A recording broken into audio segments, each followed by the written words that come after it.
Ramá, a palavra de Deus em seu lar.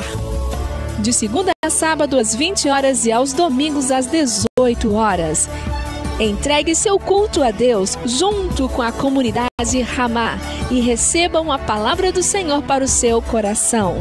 Segundas e domingos, a transmissão do culto é ao vivo. Não perca!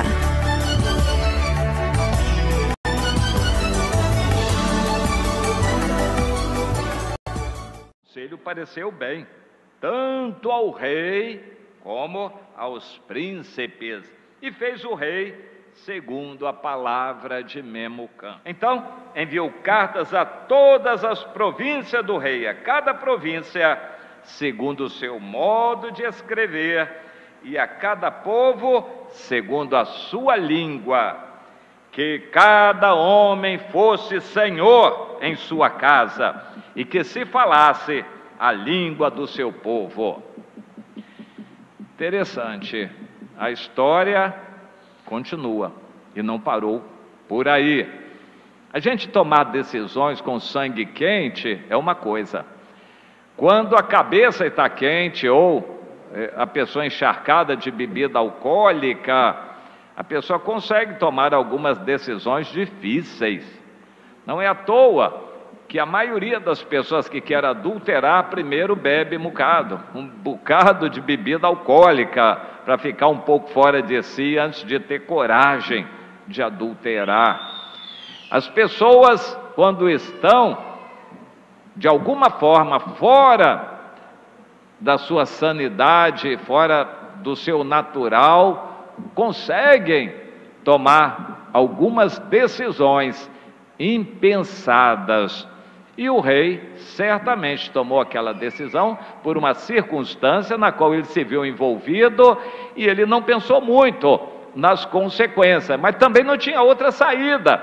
Ele passaria vergonha se ele cedesse às exigências da mulher. Essa situação foi generalizada, ampliada pelo Memucã, aceita pelos seus pares e também pelo rei. Ficou muito claro para todos. Aquela ideia feminista destruiria toda a estrutura daquele império. Eles entenderam aquilo como um perigo, dar mais destaque às mulheres. As mulheres sempre tiveram muito destaque, principalmente as mais sábias, delicadas, doces, as mais bonitas, as mais simpáticas. As armas femininas, quando usadas, sempre conseguiram muita coisa em toda a antiguidade. Mas agora havia uma situação de fato, um império imenso, onde se falavam muitas línguas, as raças estavam se misturando. Havia uma necessidade de impor autoridade, e esse foi o critério. Os homens vão ser líderes, chefes na sua casa. O critério era este: as mulheres têm que acatar a autoridade dos respectivos maridos. Essa foi a decisão. Bom, aparentemente essa decisão nunca mais foi mudada, foi aclamada por toda a população, principalmente pelos homens, e aceita pelas mulheres. Mas a história não terminou aí. O rei tinha um coração, e quando o coração dele começou a bater, ele sentiu falta da Vasti dele, e as coisas começaram a mudar. Entra então o capítulo 2 de Esdras, que nós vamos ler. Passadas estas coisas, e apaziguado já o furor do rei Assuero, lembrou-se de Vasti e do que ela fizera, do que se tinha decretado contra ela. Então, como que aproveitando a oportunidade, disseram os jovens do rei que lhe serviam: tragam-se moças para o rei, virgens de boa aparência e formosura. Ponha o rei comissários em todas as províncias do seu reino, que reúnam todas as moças virgens. A virgindade sempre foi importante. De boa aparência e formosura, na cidadela de Suzã, na casa das mulheres, sob as vistas de Hegai, eunuco do rei, guarda das mulheres, e deem-se-lhes os seus ungüentos. E continuou a sugestão daqueles jovens: a moça que cair no agrado do rei, essa reine em lugar de Vasti. Com isto, concordou o rei, e assim se fez. Interessante, os monarcas, os imperadores, os reis, têm sempre alguma dificuldade nessa hora do casamento, porque interesses se levantam, ou interesses financeiros, políticos, interesses de várias naturezas, e é muito comum, sempre foi, os monarcas fazerem alianças políticas estratégicas, casando-se por interesse. Isso sempre aconteceu. A Vasti, muito provavelmente, representava uma facção política que não era aceita pela maioria dos ministros. Segundo a história, o nome dela, a Mestriz, ela era muito sagaz, era terrível, e usava a beleza dela como arma para conseguir poder, domínio. Hoje se diria o empoderamento. Ela já praticava aquilo naquela época. A rainha Vasti sabia usar o poder para influenciar as decisões e, digamos assim, ela fazia a cabeça do rei. Havia uma parecida, guardadas as devidas proporções, em Israel, a Jezabel, que fazia a cabeça do rei Acabe e mandava nele.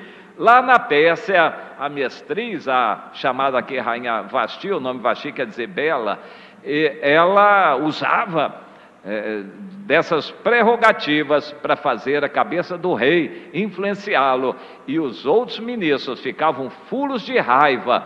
Quando apareceu a oportunidade, eles aproveitaram, e o rei embarcou naquela sugestão e demitiu a rainha Vasti sem querer vê-la mais.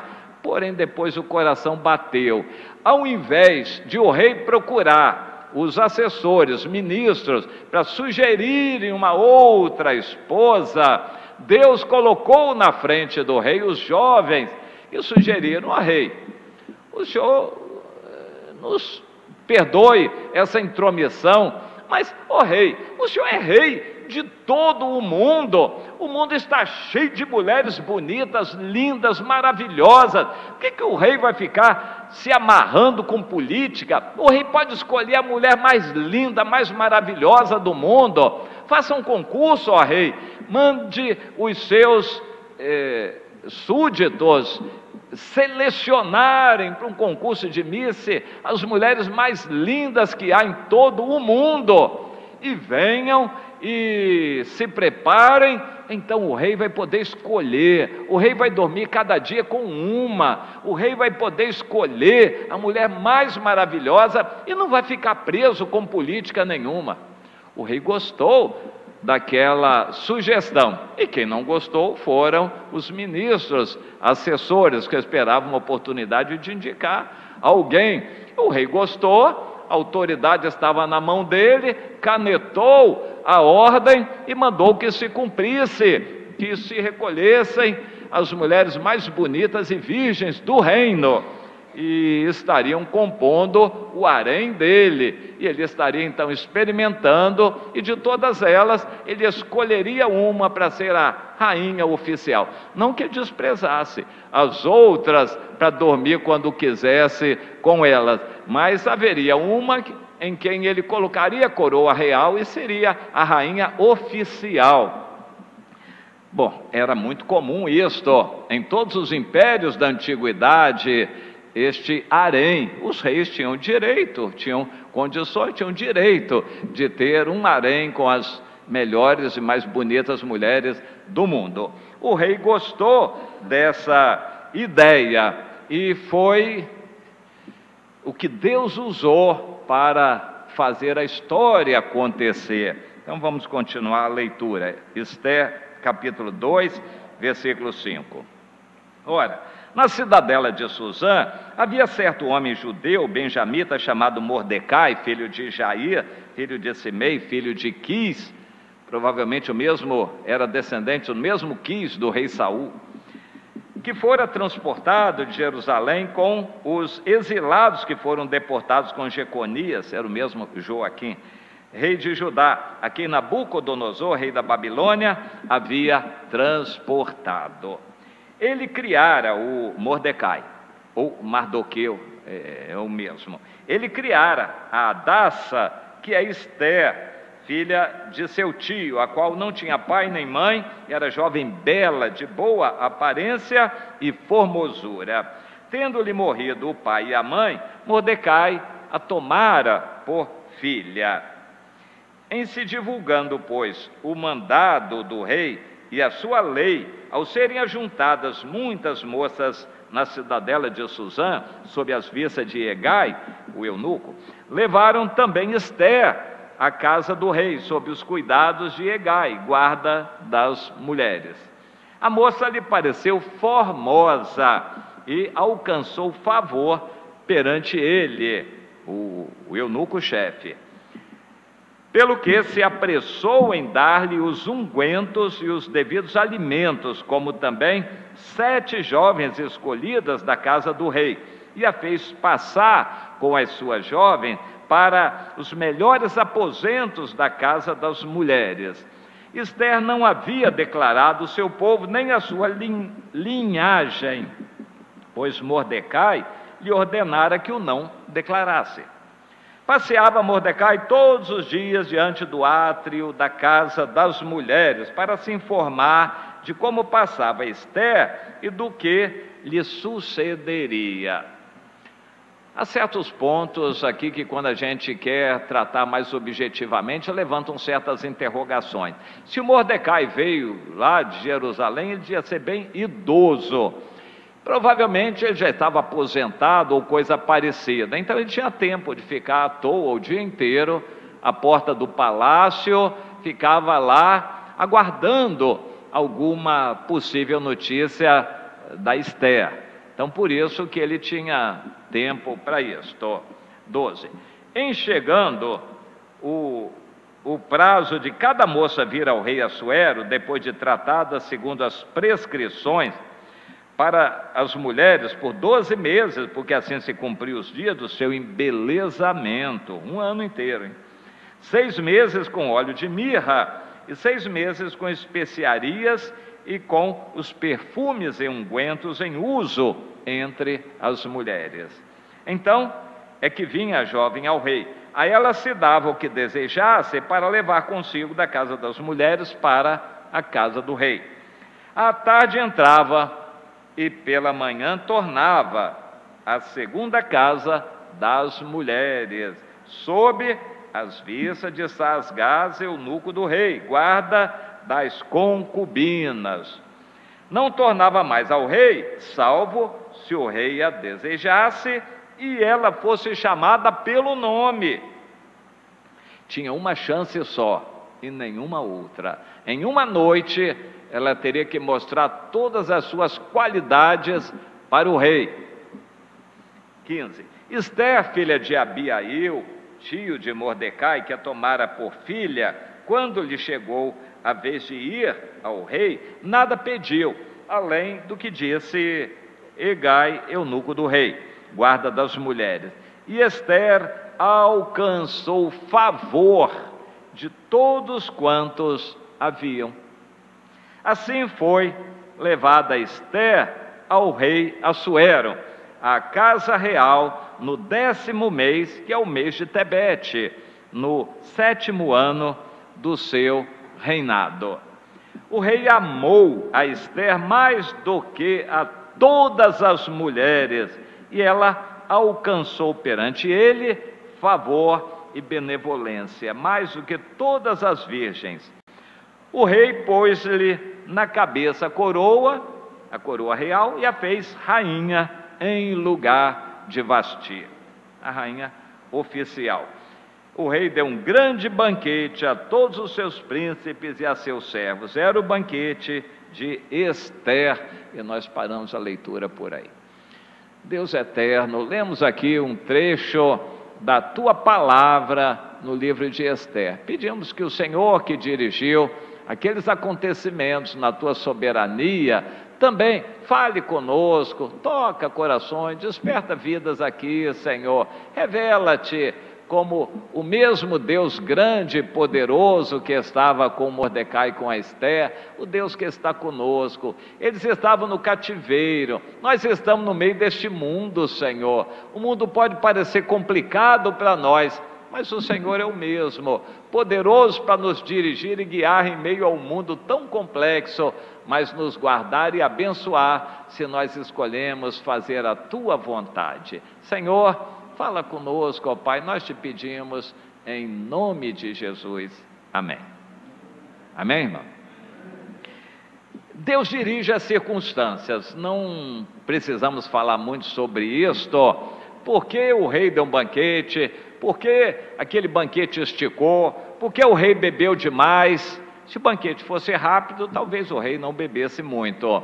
Mas o banquete foi muito longo, o rei bebeu demais. Por que no auge do efeito da bebida, ele se exasperou?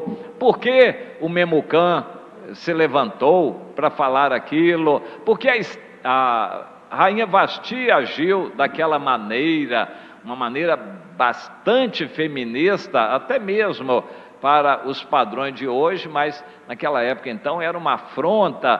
Por quê? Tudo aquilo aconteceu. Nós não vamos saber os porquês todos, e nem é necessário. A Bíblia nos diz que algumas coisas não serão reveladas, mas outras coisas continuarão encobertas para nós, e nós vamos passar a vida inteira e não vamos saber os porquês daquilo. E Deus quer que nós entreguemos a Ele pela fé a nossa confiança, nosso futuro, nossas decisões. Não é para nós agirmos como o mundo age. Deus nos quer separados. E então entra a história num plano mais específico. Foi quando Deus moveu a circunstância para que o rei fugisse do lugar comum, daquilo que era tradição os reis fazerem, e inovou. Um rei, provavelmente já velho, casando com uma menininha nova. Como é que seria isto? Vai fazer de uma menina nova uma jovem, podendo até ser de outro país, de outra raça, para se tornar rainha oficial. Como é que é isso? Um príncipe da Inglaterra casar com uma plebeia. E o rei fugiu do padrão normal, mas Deus estava dirigindo os acontecimentos, e aquilo deu ensejo a um concurso diferente de tudo. Não foi só beleza que contou, foi o agrado completo da mulher perante o gosto do rei, não só perante os olhos, perante todo o gosto do rei. Valia ali todas as qualidades que uma mulher pudesse ter. Claro que todas elas valorizaram e continuariam a valorizar a beleza física, mas o rei não ia gostar só pela beleza física, ele iria avaliar outras coisas: a voz, o jeito, a simpatia, enfim, todo o caráter, a doçura, a graça da mulher. Deus fez com que aquilo acontecesse, até mesmo como lição para nós. Qual é o padrão que o mundo usa para valorizar uma pessoa ou uma mulher? Qual é o padrão que nós cristãos usamos para valorizar uma pessoa ou uma mulher? Quando o homem vai se casar, qual é o critério? Tem um ditado que diz o seguinte: quem ama o feio, bonito lhe parece. Deus tem colocado dentro de nós muitos valores que as pessoas não entendem, que não conseguem se tornar externos, objetivos. São valores subjetivos. às vezes a voz cativa, às vezes um olhar, um piscar de olhos, um gesto com a mão, às vezes é um toque de cabelo, às vezes é um giro do corpo. Nós não sabemos o que a Esther fez. Ela fez alguma coisa, segundo nós entendemos, muito natural. Ela não se emperequetou com todo tipo de ornamentos e maquiagens. Ela não exagerou em nada disso, ela foi muito natural. Só fez aquilo que era obrigatório fazer, aí ela não podia fugir, porque era obrigatório. Mas fora isso, ela não pediu nada mais, nada, nenhuma pulseira, nenhum brinco, nenhum pendente, nada enfeite de cabelo mais, a não ser o que era obrigatório. Ela não pediu mais nada, ela foi na naturalidade dela, e o resultado foi simplesmente surpreendente. O rei ficou simplesmente maravilhado. Beleza por beleza, todas tinham, e também interesse, todas tinham. Sexo, todas estavam ansiosas por oferecer ao rei o seu sexo. Mas quando a gente conhece um pouco da natureza humana, um homem já velho, ter sexo todo dia, cada dia com uma mulher diferente, lá pelas tantas ele se cansa, já não tem mais vigor. Às vezes o dia foi cansativo para o rei, ele teve que resolver problemas. Aí à noite chega uma jovenzinha toda animada, esperançosa e maravilhada. O rei só queria dormir de tão cansado, mas é a chance dela, ela tem que se oferecer ao rei, se jogar nos braços do rei. E aí o rei devia olhar para ela, meio cansado, desanimado, e querendo não decepcionar a menina, dando um pouquinho de atenção. Mas não era aquilo que ele estava querendo. Naquela hora, quem sabe ele queria um carinho, uma massagem, não propriamente sexo, queria uma outra atitude qualquer. A Esther, porque andava com Deus, porque ela se preparou nas várias áreas da vida, na cultura, ela tinha conversa. A história mostra que a Esther não era uma jovem sem conhecimento, sem cultura, ela era preparada na cultura. O Mordecai também, eles tinham muita coisa na cabeça. Provavelmente ela entendia um pouco dos problemas do palácio, ela pôde conversar com o rei sobre alguma situação do reino, ela pôde fazer com que o rei gostasse não só do corpo dela, mas da conversa dela, da companhia dela. E a Bíblia não entra em detalhes sobre isso, mas diz que isso foi tudo que o rei queria. O rei não estava atrás de sexo, porque sexo ele continuaria a ter, o harém continuaria à disposição dele. A Bíblia não diz quantas mulheres eram, mas certamente muitas. Elas continuariam à disposição do rei para sexo. O rei não queria isso, o rei queria uma companhia, alguém que satisfizesse o agrado dele. E aí nós vamos a uma questão muito profunda da natureza feminina, claro que está sendo bombardeada por Satanás nestes últimos dias. A natureza feminina é de ser doce, é de ser simpática, agradável, de ter prazer no marido. Deus criou a mulher com essa característica de doçura para conseguir agradar o marido. E as mulheres que querem ser bem-sucedidas, podem ser bem-sucedidas em qualquer profissão, mas para começar, se querem agradar a Deus, e a Bíblia traz isso em muitas passagens, ela se esmere em cuidar do marido, agradar o marido com doçura, não com imposição, com briga, com discussão, com bate-boca, porque isso não é maneira bíblica, são maneiras que o mundo está enfatizando para as mulheres confrontarem os maridos, isso quando são casadas. E a Esther entendeu bem qual era o papel dela. Ela já foi submissa a um primo que não era nem pai, mas ela obedeceu, foi criada assim, obediente. Isso é uma ajuda tremenda. Os pais que têm filhas, que cuidam das filhas, orientando nesse sentido, a não brigarem, não querendo se impor pelo grito, pela atitude violenta. Os pais que ensinam isso para as filhas estão dando uma vantagem muito grande para as filhas. Dr. Dobson, um conhecido psiquiatra, psicólogo nos Estados Unidos, conselheiro cristão, muito conhecido, famoso nos Estados Unidos, tem um livro específico para isso, Como Criar Filhas, como criar filhos, mas ele tem outro livro, Como Criar Filhas, e dando conselhos assim. Os pais, pai e mãe que têm filhas, têm que ter isso em mente. Criar a filha não para ser uma grande jornalista ou grande médica, uma grande engenheira, mas para ser uma mulher, uma grande mulher, uma mulher, segundo o projeto original de Deus, uma Eva, uma Sara, uma mulher como a Esther.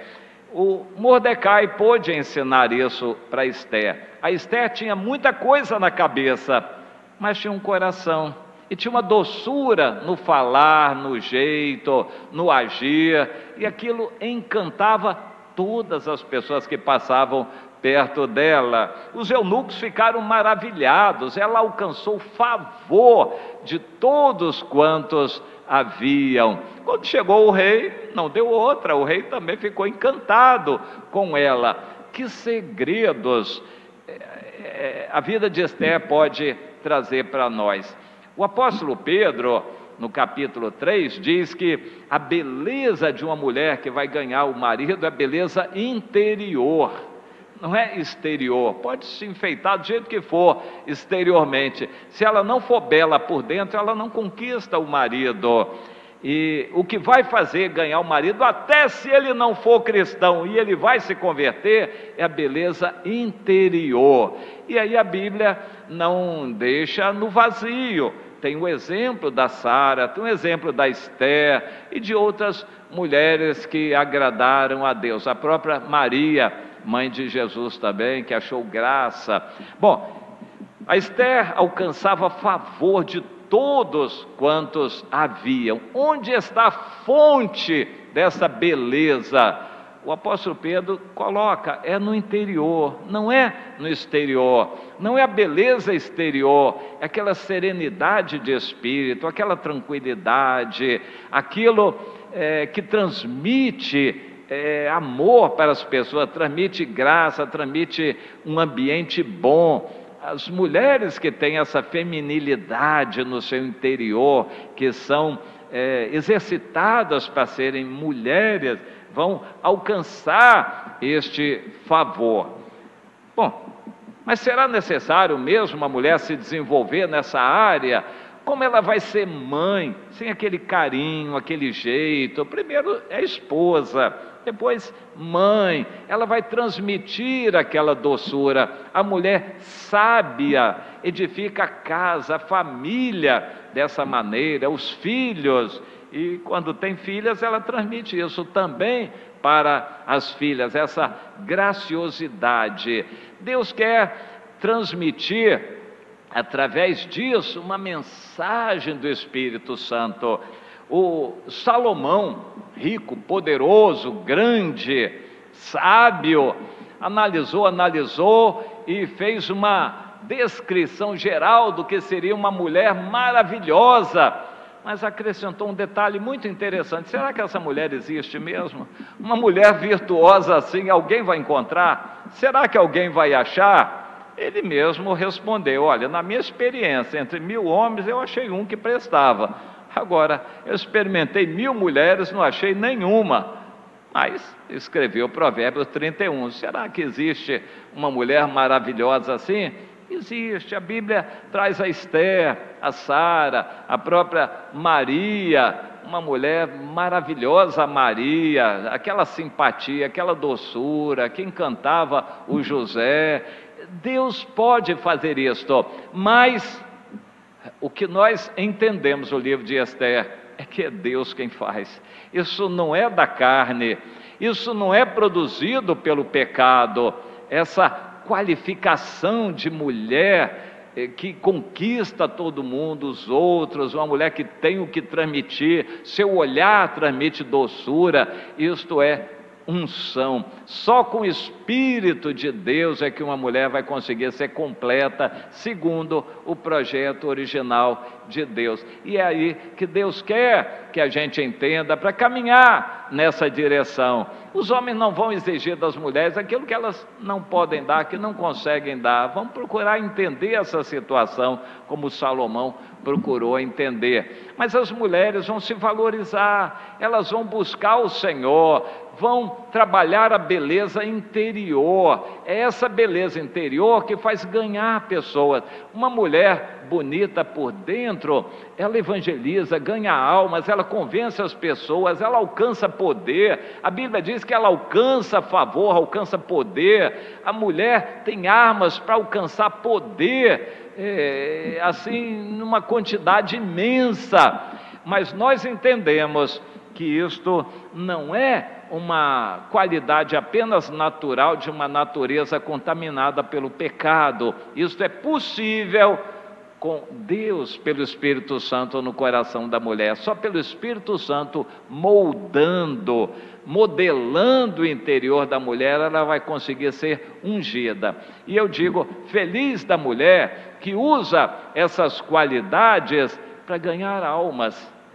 O homem tem outras qualificações que Deus vai dar: a inteligência, a capacidade de planejamento, a perseverança, enfim, outras qualidades que vai ter que trabalhar. Mas a mulher pode trabalhar essa beleza interior para ser uma ganhadora de almas. Ela usar dessa graça que Deus lhe deu, dessa simpatia, para ganhar pessoas para o reino de Deus. Eu nunca vou cansar de me lembrar de uma mulher assim, que eu conheço, minha prima Nelly. Hoje está com mais de 90 anos, mas continua linda por dentro. E poucos anos atrás, o marido, a idade dela um pouquinho mais, ainda estava vivo, agora ele já morreu. Ele fez uma declaração de amor, assim, maravilhado, que ela, com quase 90 anos, continuava sendo linda, maravilhosa, a mulher dos sonhos dele. Eu tento imaginar isso, algo assim, que prazer maior uma mulher chegar à idade da Sara, né, de 90 anos, né, quando teve o Isaac, e ser elogiada como uma mulher bonita. A Sara, com 90 anos, ainda despertava os olhos dos outros. Essa minha prima Nelly ainda vive nos dias de hoje com essa simpatia. As pessoas gostam de ir na casa dela. Ela tem muitos problemas de saúde, mas não reclama, não fala deles. E todo mundo que vai lá, ela tem que falar de Jesus e orar, aconselhar. É muita gente, inclusive muitos pastores, que vão lá se aconselhar com ela, receber uma palavra de carinho, de estímulo, de ânimo. E ela já ganhou muita gente para Jesus, já abençoou muitos obreiros. É uma mulher simpática, apesar da idade, ela não é rabugenta, ninguém foge dela, pelo contrário, as pessoas têm prazer em estar na presença dela. Uma mulher bela por dentro, uma mulher bonita, que tem uma beleza interior que cativa as pessoas. Que Deus trabalhe o nosso interior, das irmãs, para quererem ser como a Esther, crendo que Deus tem o melhor. Se não são casadas, Deus pode mudar o mundo, a história do mundo, se ela se preparar. E se é homem, preciso entender essas coisas também, para crer que o mesmo Deus que trabalhou a circunstância para abençoar uma Esther, trabalhou as circunstâncias para levantar o Mordecai, lá da rua, do monturo, lá da porta, né, do palácio, no chão, se sujando no chão, levantou a primeiro-ministro, o homem mais importante depois do rei, em todo o reino, e por caminhos diferentes dos caminhos da Esther, Deus levantou a Esther de um jeito, Deus levantou o Mordecai, o mesmo Deus pode nos levantar também, que cada um comece a cuidar da sua beleza interior.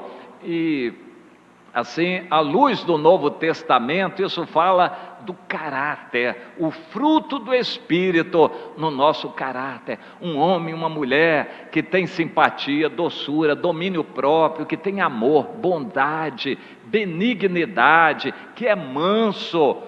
Isto é que embeleza o interior da pessoa, é o que Deus quer ver em nós. O fruto do Espírito é o que nos faz ganhar as pessoas, e Deus quer trabalhar o nosso interior.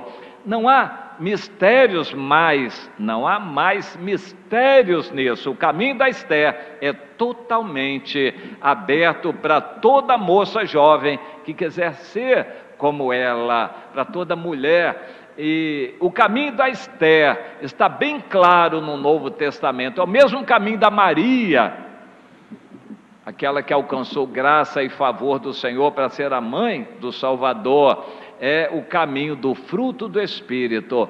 Quando a gente se enche do Espírito, nós vamos ser assim também, cheios desse fruto que vai conquistar as pessoas, que vai atrair as pessoas, e as pessoas vão então ver qual é a razão dessa atração, que não é a nossa beleza exterior, nem a capacidade, simpatia, nem o dinheiro. O que vai atrair as pessoas é o fruto do Espírito que está dentro de nós. Que nós entendamos isto, o caminho do Mordecai, o caminho da Esther, o caminho do cristão, o fruto do Espírito que nos faz doces.